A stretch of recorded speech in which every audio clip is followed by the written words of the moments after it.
Thank you, Mr. Speaker. We've heard many claims that the government is introducing this legislation in order to make marriage fairer, more equitable and available to everyone in society. In December, the Secretary of State stated that marriage is not static, it has evolved and Parliament has chosen to act over the centuries to make it fairer and more equal.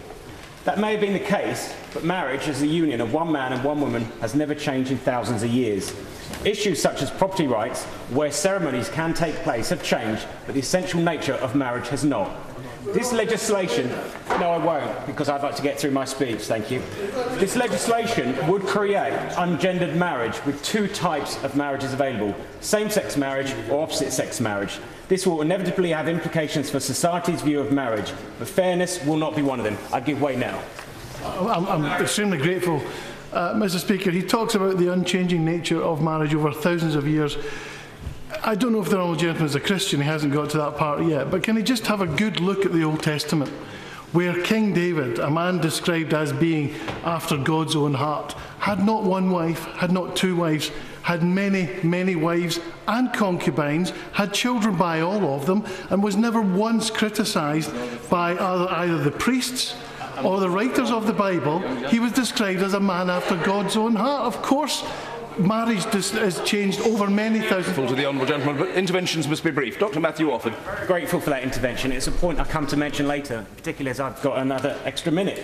But one reason I oppose the bill is because will also be an open-ended process, the consequences of which the government does not appear to have considered, and also the honourable member.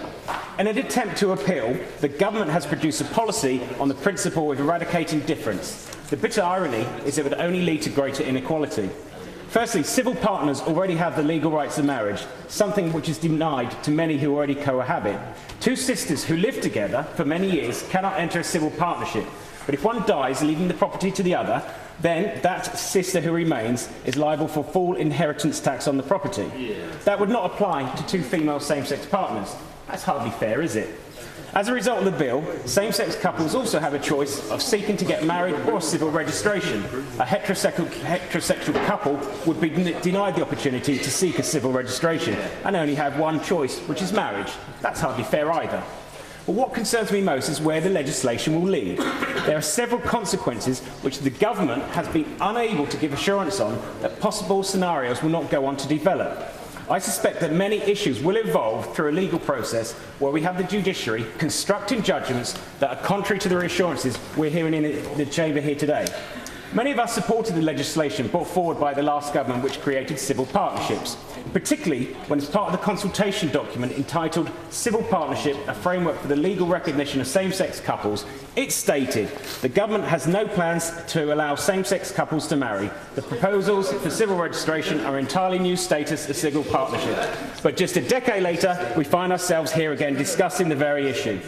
So when the government says it has no plans to change the criteria for determining who can form a marriage, including the marriage between two people, their assurances are worthless. I asked the Secretary of State this question: what consideration has she given to extending other forms of marriage? She said the law is pretty clear on this issue. Marriage is between two people. Is that the same law that says marriage is between one man and one woman? If so, another government can simply come along and change the definition to as many partners as they want. Now, three members in this House today have said that they find it disgusting that people have applied polygamy to same-sex marriage. I challenge all three of them, if they remained here, to justify where they got that from. It was particularly galling as a member for Finch and Golders Green refused my intervention, because I could have explained to him that no one has ever made that justification.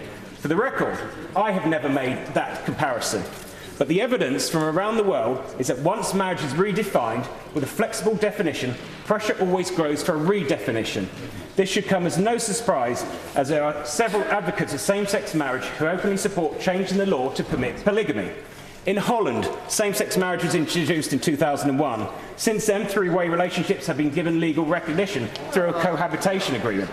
In Canada, there have been attempts to legalise polygamy through the courts using the same-sex marriage. And in 2007, an appeal court in Ontario ruled that a child can legally have three parents. And already, polygamy exists in this country. The government recognised in 2007 that there are over 1,000 bigamous or polygamous marriages in England and Wales, and this has been identified by members and peers in the House of Lords. The unintended consequences of this bill will allow the introduction of a polygamous marriage, as advocated last night on television by Peter Thatchell. Therefore, I should be voting against the bill on behalf of the almost 1,000 constituents who have made clear their opposition to me. I am particularly angry, unlike the member for Southgate. I am angry that I have defended people who are homosexual. Many in this chamber here today have now left. And then they deride me as a bigot, sending me text messages saying that just because I don't support them, I am wrong. And I bitterly resent that.